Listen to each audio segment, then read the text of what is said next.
ഒരു ചേച്ചി കണ്ടക്ടറായി വന്ന് കയ്യിൽ ആ മെഷീൻ കയ്യിലെടുത്തിട്ട് അതിൻ്റെ തിരുവനന്തപുരത്തെ ഉദ്ഘാടനം കഴിയാനുള്ള അപ്ഡേറ്റ് ആവാൻ മെഷീൻ കാത്തു നിൽക്കുന്ന വേളയിലെ ബസ്സിൽ ഞാനാണ്.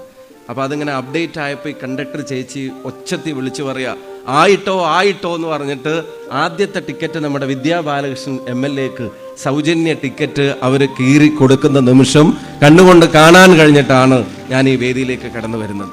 ഞാൻ ആലോചിക്കായിരുന്നു ആ തീരുമാനം എന്താണെന്ന്. അതൊരു ഫ്രീബിയാണ്, സൗജന്യ യാത്ര, ജനങ്ങൾക്ക് സൗജന്യമായി എന്തെങ്കിലും കാര്യം ചെയ്തു കൊടുക്കുന്ന ഒരു പ്രോഗ്രാം മാത്രമാണോ, ഒരു ഇനീഷ്യേറ്റീവ് മാത്രമാണോ എന്നുള്ളത് ചുമ്മാ ഞാൻ ആലോചിക്കുകയായിരുന്നു. അപ്പോൾ ഞാൻ അതിൻ്റെ കണ്ടക്ടറോട്, ബഹുമാന്യനായ കേരളത്തിൻ്റെ മുഖ്യമന്ത്രി പറഞ്ഞ വാക്ക് പാലിക്കുന്ന ഉദ്ഘാടനം തിരുവനന്തപുരത്ത് നടത്തിയ ശ്രീ VD സതീശൻ അവர்களுം അതുപോലെ തന്നെ പ്രിയപ്പെട്ട വകുപ്പ് മന്ത്രി ശ്രീ CP ജോണും അവർ രണ്ടുപേരും തിരുവനന്തപുരത്ത് പങ്കെടുക്കുന്നതിൻ്റെ ദൃശ്യങ്ങൾ വാർത്തകളിൽ കണ്ട് ഞങ്ങൾ ഈ ബസ്സിൽ കയറി ഞങ്ങൾ ഈ യാത്ര തുടങ്ങുക.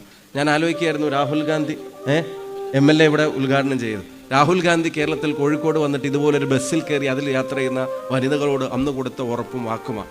അത് പാലിച്ചു കഴിഞ്ഞിട്ട് ഞാൻ പോകുമ്പോൾ KSRTCയിലെ 1-2 ആൾക്കാരോട് ഞാൻ അങ്ങനെ ചോദിച്ചു, ഇവിടുന്ന് യൂണിവേഴ്സിറ്റിയിലേക്കുള്ള ടിക്കറ്റിന് എത്ര പൈസയാണെന്ന് ചോദിച്ചു.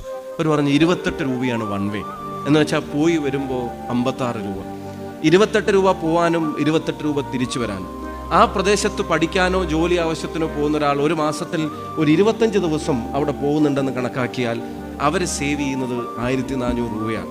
100 രൂപയുടെ ടിക്കറ്റിൽ യാത്ര ചെയ്യുന്ന, ഒരു ദിവസം യാത്ര ചെയ്യുന്ന ഒരാൾ 25 ദിവസം ഒരു മാസത്തിൽ യാത്ര ചെയ്യുന്നുണ്ടെങ്കിൽ അവർ സേവ് ചെയ്യുന്നത് 2500 രൂപയാണ്.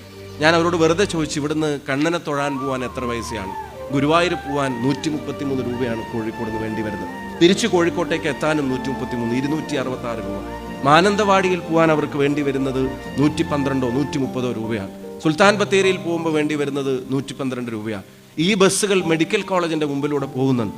രോഗത്തിന് ആശ്വാസം തേടാൻ വേണ്ടി, ചികിത്സയ്ക്ക് വേണ്ടി തേടുന്ന ആളുകൾ ഈ ബസ് ഉപയോഗിക്കുമ്പോൾ കേരളത്തിൽ ഉടനീളം 3125 ബസ്സുകളിൽ കേരളത്തിൻ്റെ വനിതകൾ അവരുടെ അവകാശമായിട്ടുള്ള യാത്ര അവർക്കും ഈ നാടിനും വേണ്ടി നടത്തുമ്പോൾ അത് കേവലം ഒരു ഫ്രീബി അല്ല, ഞാൻ പറയുന്നു അതൊരു എംപവർമെന്റ് ആണ്. 2500 രൂപ ഒരു മാസം സേവ് ചെയ്യുമ്പോൾ അത് ചെലവഴിക്കപ്പെടാതെ പോകുന്ന പൈസയല്ല, അത് അവരുടെ അധ്വാനത്തിൻ്റെ തന്നെ ഭാഗമായി അവരുണ്ടാക്കുന്ന അഡീഷണൽ വരുമാനമാണെങ്കിൽ അതിൽ നിന്ന് ചെലവഴിക്കപ്പെടുന്ന ഓരോ രൂപയും, അതിൽ നിന്ന് ചെലവഴിക്കപ്പെടുന്ന ഓരോ പൈസയും അവരവരുടെ കുടുംബത്തിൻ്റെ ശാക്തീകരണത്തിന് വേണ്ടിയാണെങ്കിൽ അതൊരു സാമൂഹിക സാമ്പത്തിക വിപ്ലവമാണ് എന്നുള്ളത് ഈ നാട്ടിൽ പറയാൻ നമുക്ക് സാധിക്കും.